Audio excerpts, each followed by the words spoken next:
أعوذ بالله من الشيطان اللعين الرجيم. بسم الله الرحمن الرحيم.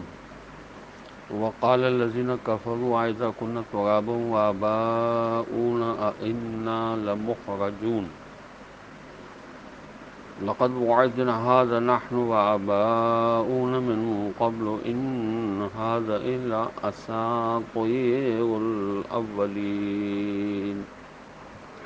قل سيروا في الأرض فانظروا كيف كان عاقبة المجرمين. ولا تحزن عليهم ولا تكن في ضيق مما يمكرون ويقولون متى هذا الوعد إن كنتم صادقين. قل عسى أن يكون ردف لكم بعض الذي تستعجلون وإن ربك لذو فضل على الناس ولكن أكثرهم لا يشكرون. وإن ربك ليعلم ما تكن صدورهم وما يعلنون. وما من غائبة في السماء والأرض إلا في كتاب مبين.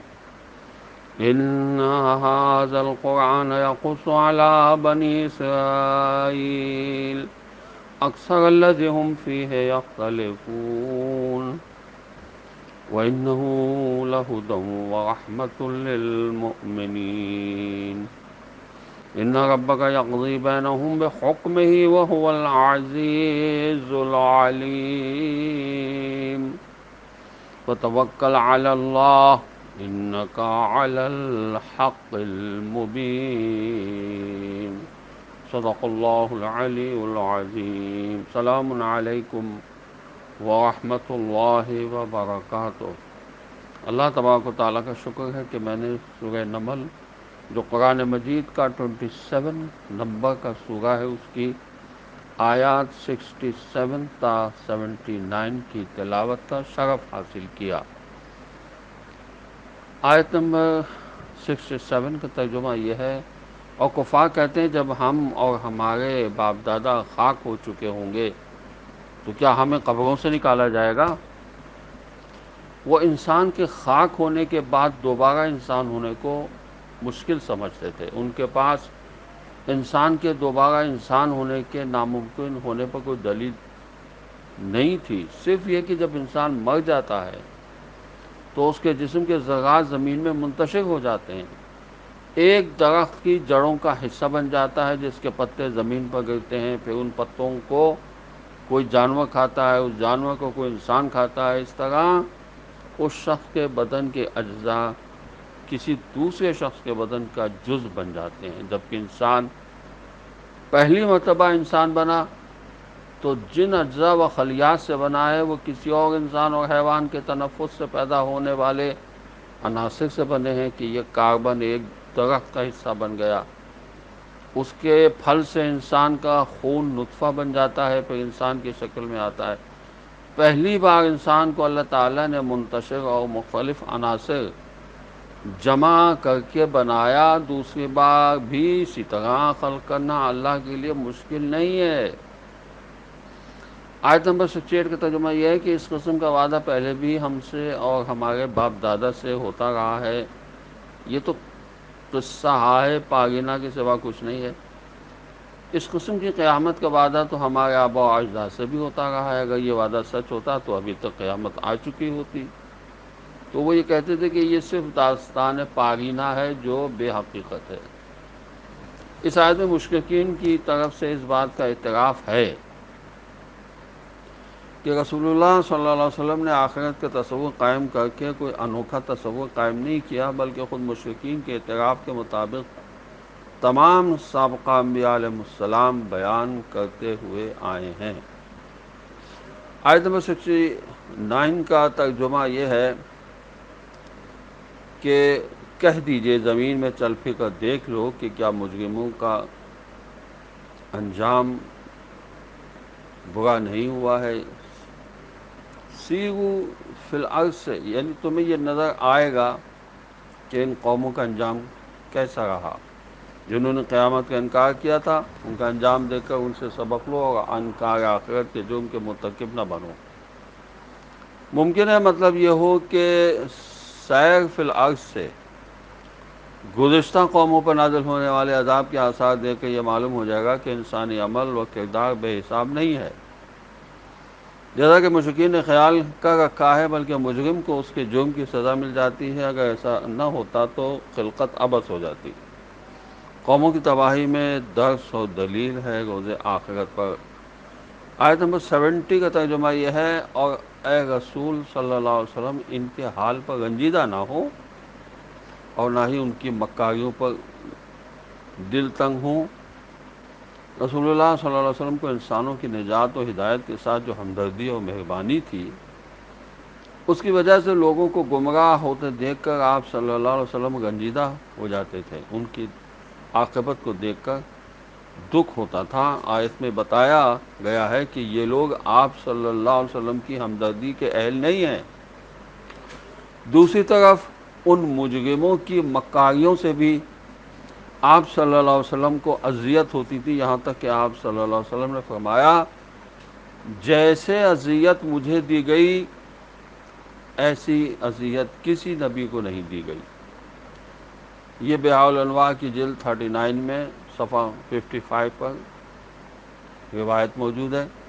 آیت میں فرمایا گیا کہ ان مکاریوں سے آپ صلی اللہ علیہ وسلم دل تنگ نہ ہوں، ان کی مکاریوں سے اللہ ان کے شر سے آپ صلی اللہ علیہ وسلم کو محفوظ رکھے گا، اور فتح آپ ہی کی ہوگی۔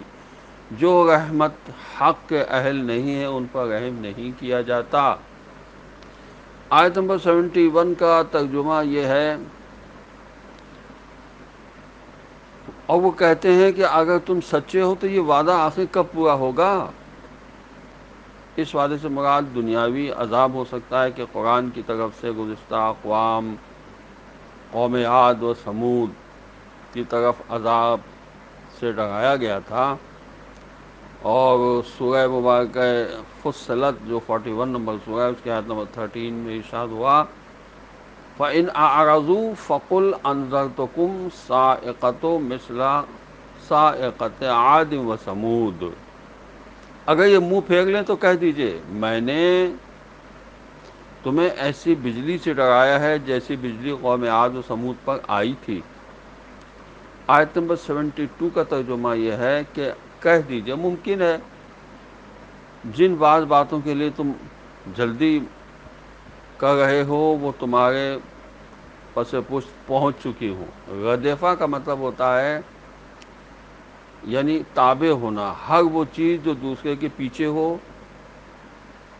قل عسیٰ ان یکون ردیفہ کا مطلب یہ ہے، اور عسیٰ کا لفظ جب اس میں استعمال ہوا تو اللہ تعالیٰ فرماتا ہے تو اس کے بعد ذکر ہونے والا مطلب ایک مطلوبہ عمل ہوا کرتا ہے۔ یہ التبیان میں لکھا ہے، اور اس کے مطابق عسیٰ من اللہ واجبہ، اللہ جب عسیٰ یعنی ممکن ہے کا لفظ استعمال فرماتا ہے تو اس کے بعد مذکورہ مطلب کا واقع ہونا لازمی ہوتا ہے، لہذا جس عذاب کی طرف اشارہ ہو رہا ہے اس کا واقع ہونا لازمی ہے۔ یہ عذاب جنگ بدر کی شکست سے شروع ہوا اور فتح مکہ کے موقع پر اس وعدے کا ایک حصہ پورا ہو گیا۔ بعض الذی، یہ دنیاوی عذاب کل کے عذاب کا ایک حصہ ہوگا جو مشرکین کے مقدر میں ہے۔ مجرمین پر عذاب نازل کرنے میں اللہ تعالیٰ عجلت سے کام نہیں لیتا، جبکہ مجرمین خود اس عدم عجلت کو قیامت کے برحق نہ ہونے کی دلیل ٹھہراتے ہیں۔ عذاب کا مستحق ہونے کے باوجود عذاب میں جلدی سے کام نہ لینا اللہ کی طرف سے ایک آزمائش ہے جس سے ان کے جرم میں اضافہ ہو جاتا ہے۔ مجرم کے عذاب میں عجلت سے کام نہ لینا خود عذاب ہے۔ آیت نمبر 73 کا ترجمہ یہ ہے، اور بتحقیق آپ صلی اللہ علیہ وسلم کا رب لوگوں پر بڑا فضل کرنے والا ہے، لیکن اکثر لوگ شکر نہیں کرتے۔ عذاب میں عجلت سے کام نہ لینا ان لوگوں کے حق میں اللہ کا فضل و کرم ہے جو مستقبل میں رائے حق پر آنے والے ہیں، لہذا وہ لوگ جو ایمان کے دائرے میں داخل ہونے والے ہیں وہ عذاب نہ آنے کا شکر کریں، مگر وہ آج شکر نہیں کر رہے ہیں۔ مہلت مومن کے لیے رحمت اور کافر کے لیے عذاب ہے۔ آیت نمبر 74 کا ترجمہ یہ ہے، اور جو کچھ ان کے سینوں میں پوشیدہ ہے اور جو کچھ وہ ظاہر کرتے ہیں، بے تحقیق آپ کا رب اسے خوب جانتا ہے۔ یعنی عذاب میں تاخیر اس لیے تو نہیں ہے کہ اللہ کو مجرمین کے جرم پر علم حاصل کرنے میں وقت لگتا ہے۔ اللہ تو جرم کے واقع ہونے سے پہلے مجرمین کے ارادوں کو اچھی طرح جانتا ہے، جیسے جرم کا برملا ارتکاب کرنے کی صورت میں جانتا ہے۔ آیت نمبر 75 کا ترجمہ یہ ہے، اور آسمان اور زمین میں کوئی ایسی پوشیدہ بات نہیں ہے جو کتاب مبین میں نہ ہو۔ کوئی بات اللہ سے پوشیدہ کیسے رہ سکتی ہے؟ کل کائنات میں پیش آنے والا ہر عمل اور کائنات کے سینے میں پوشیدہ تمام راز کتاب مبین یعنی لوح محفوظ میں موجود ہیں۔ موجودات اپنے وجود سے پہلے اللہ کے علم میں ہیں۔ آیت نمبر 76 کا ترجمہ یہ ہے کہ بے شک یہ قرآن بنی اسرائیل کو اکثر وہ باتیں بیان کر دیتا ہے جن میں وہ اختلاف کرتے ہیں۔ حضرت عیسیٰ علیہ السلام روح القدس، اور اللہ کو یہ لوگ اقنوم الثلاثہ کہتے ہیں، اور حضرت عیسیٰ علیہ السلام کے سولی چڑھنے کے بارے میں ان کے اختلافات کا قرآن فیصلہ کن موقف اختیار فرماتا ہے۔ بنی اسرائیل نے انبیاء علیہ السلام اور ان کے لائے ہوئے دین میں جو تحریفیں کی ہیں، ان سب حقائق کا بیان کرنا قرآن نے اپنے ذمے لیا ہے۔ آیت نمبر 77 کا ترجمہ یہ ہے، اور یہ اہل ایمان کے لیے یقیناً ہدایت و رحمت ہے۔ یہ قرآن تمام انسانوں کی ہدایت کے لیے ہے، اور رحمت صرف ان لوگوں کے لیے جو اس ہدایت سے بہراور ہوتے ہیں اور ایمان کے دائرے میں داخل ہوتے ہیں۔ آیت نمبر 78 کا ترجمہ یہ ہے کہ یقیناً آپ کا رب اپنے حکم سے ان کے درمیان فیصلہ کر دیتا ہے، اور وہی بڑا غالب آنے والا ہے، بڑا علم رکھنے والا ہے۔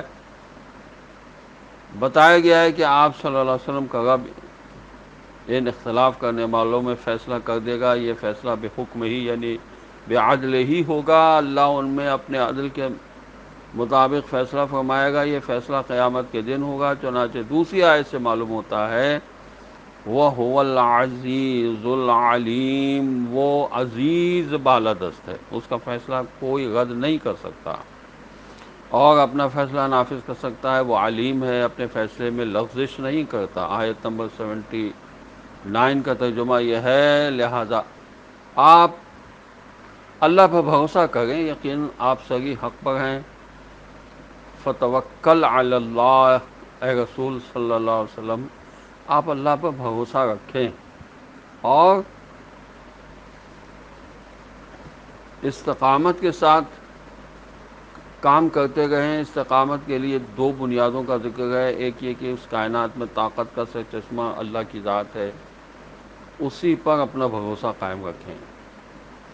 انکا علی الحق، دوسری کہ آپ صلی اللہ علیہ وسلم صحیح حق پر ہیں، حق کو دوام حاصل ہے اور باطل زوال پذیر ہے۔ حق امر واقع ہونے کو کہتے ہیں، جو موقف واقعیت رکھتا ہے، وہ ایک عظیم طاقت رکھتا ہے۔ حضرت علیہ السلام کا فرمان مروی ہے کہ جو حق سے ٹکرائے گا حق اسے پچھاڑ دے گا۔ یہ نہج البلاغہ کی حکمت نمبر 408 ہے، اور یہاں المبین سے مراد وہ واضح بات ہے جس میں شبہ کے لیے کوئی گنجائش ہی نہ ہو۔ حق جب آشکار ہوگا تو یہ حق زیادہ طاقتور ہوگا۔ اس میں رسول کریم صلی اللہ علیہ وسلم کے لیے حتمی کامیابی کی خوشخبری ہے۔ حق کی طاقت شکست پذیر نہیں ہے، اور حق کے حصول کے بعد اللہ پر توکل کیا جائے۔ خدا پر بھروسہ کرنے کی توفیق عطا فرمائے اور دین کو سمجھ کر اس پر عمل کرنے کی توفیق عطا فرمائے۔ والسلام علیکم ورحمۃ اللہ وبرکاتہ۔